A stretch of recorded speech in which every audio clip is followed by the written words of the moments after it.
The golfer who broke his foot but still beat everyone. José María Olazábal's story is one of unmatched courage and grit. This two-time Masters champion fought through pain so bad he once had to crawl just to get around his house. Yet somehow he came back to win at golf's highest level. How did Olazábal overcome such terrible pain that once made walking impossible, only to return and win one of golf's biggest prizes? His journey shows us what real determination looks like. Born in 1966 in the small Spanish town of Fuenterrabía, Olazábal grew up on a golf course where his family worked. His father was the groundskeeper at Real Golf Club de San Sebastián, which meant young José María was surrounded by golf from his earliest days. He started playing golf at a very young age, showing natural talent from the start. By age 4, he could already be found practicing his swing, imitating the golfers he watched every day. His childhood was filled with hours spent on the practice range, developing the skills that would later make him famous. He showed an early gift for the short game, the delicate chips and precision putts that would become his trademark. Local club members often gathered to watch the young boy play, amazed at his natural ability and dedication. As an amateur, he did something no one had done before. He won the British Boys, Youths, and Amateur Championships, setting the stage for an amazing career. This triple achievement made the golfing world take notice. Here was a special talent with the potential to become one of the greats. When he turned pro in 1985, success came quickly. In his first year on the European Tour, he finished second in the order of merit and won Rookie of the Year. His smooth swing and calm demeanor made him stand out among his peers. He became known for his wonderful short game and smart course management. Within a few short years, he had established himself as one of the most skilled players in Europe. His first major championship victory came in 1994 at the Masters tournament at Augusta National Golf Club. Wearing the coveted green jacket was a dream come true for the Spanish golfer. The victory confirmed what many already knew. Olazábal belonged among golf's elite players. Golf fans loved watching Olazábal team up with fellow Spaniard Seve Ballesteros in the Ryder Cup. Called the Spanish Armada, they were nearly unbeatable as a duo, winning match after match for the European team. Their chemistry was magical, combining Seve's flair and creativity with José María's steady precision. Together, they formed one of the most successful partnerships in Ryder Cup history, inspiring a generation of European golfers. But in late 1994, Olazábal's world changed forever. Just months after his Masters triumph, he started feeling strange pains in his feet. At first, he tried to play through the discomfort, thinking it was just a temporary problem. Over the next year, this pain got much worse.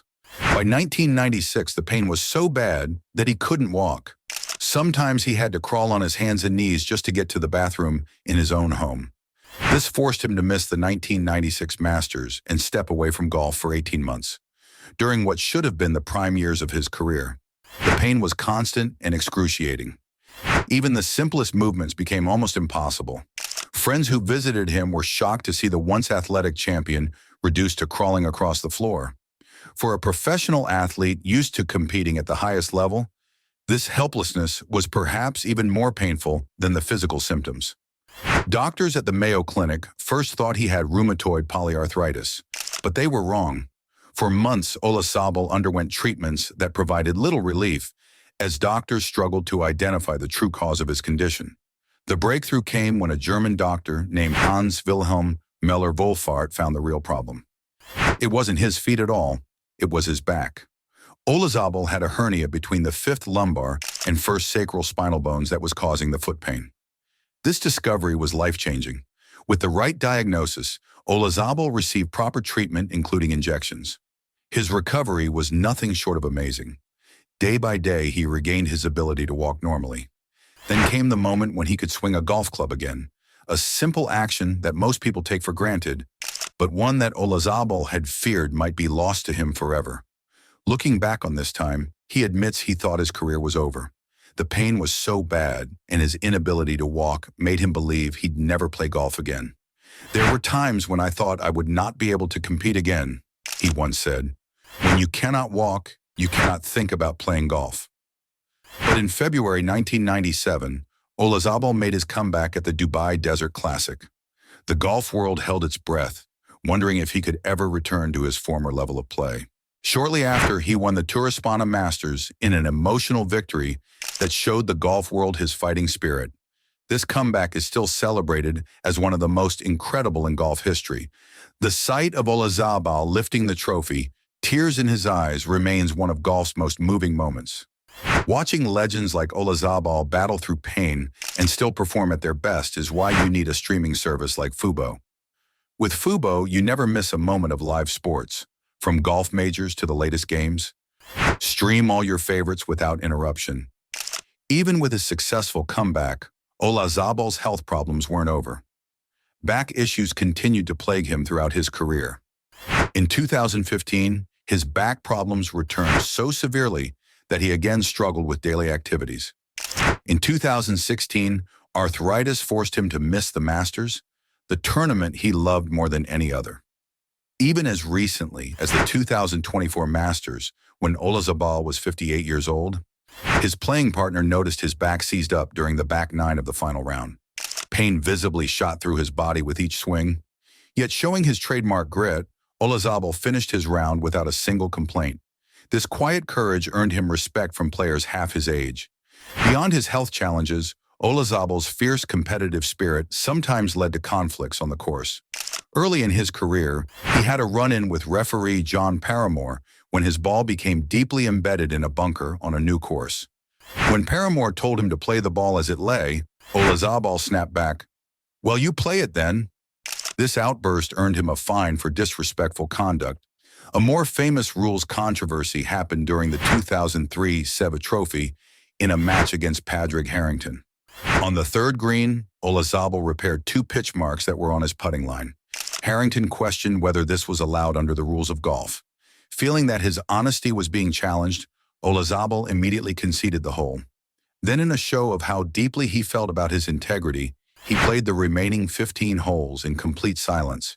He refused to speak to Harrington, who tried repeatedly to explain he hadn't meant to question Olazábal's character. Even the team captains, Seve Ballesteros and Colin Montgomery, couldn't get Olazábal to soften his stance. This incident revealed how seriously he took matters of personal honor on the golf course. For Olazábal, golf was more than just a game. It was a test of character, played according to strict rules of conduct. The health setbacks that Olazábal faced during what should have been his peak years likely cost him additional tournament wins and maybe even more major championships. Golf experts often wonder how many more victories he might have claimed if not for those lost 18 months. But his story isn't defined by what might have been. It's remembered for what he accomplished despite these challenges. His greatest triumph came in 1999 when he won his second Masters, just 2 years after his comeback from the debilitating foot condition. This victory was sweet validation of his perseverance. Standing on the 18th green at Augusta National in the green jacket symbolized his extraordinary journey from crawling on the floor of his home to climbing back to the very top of golf. This second Masters win showed a different side of Olazábal's game. While still relying on his magical short game, he displayed a mental toughness forged through his health struggles. Fellow competitors noted a new dimension to his play, a determination that came from knowing how quickly it all could be taken away. In 2012, Olazábal's stature in golf was further recognized when he was named captain of the European Ryder Cup team. Under his leadership, Europe pulled off the miracle at Medina, coming from behind to defeat the United States in one of the most dramatic Ryder Cup finishes ever. His calm guidance and strategic decisions helped his team overcome a seemingly impossible deficit. As captain, Olazábal honored the memory of his friend and former partner, Seve Ballesteros, who had passed away the year before. The European team wore Seve's silhouette on their sleeves and cited his fighting spirit as inspiration for their comeback. In the emotional aftermath of the victory, Olazábal pointed to the sky in tribute to his departed friend. Today, José María Olazábal is celebrated not just for his 2 Masters victories, but for his perseverance in the face of physical adversity. His career reminds us that sometimes our greatest achievements come after our biggest challenges. Young golfers look to his example when facing their own obstacles. What makes Olazábal special is not just his skill with a golf club, but his unwavering determination to keep competing even when his body fought against him. His story teaches us that with the right mindset, we can overcome seemingly impossible obstacles.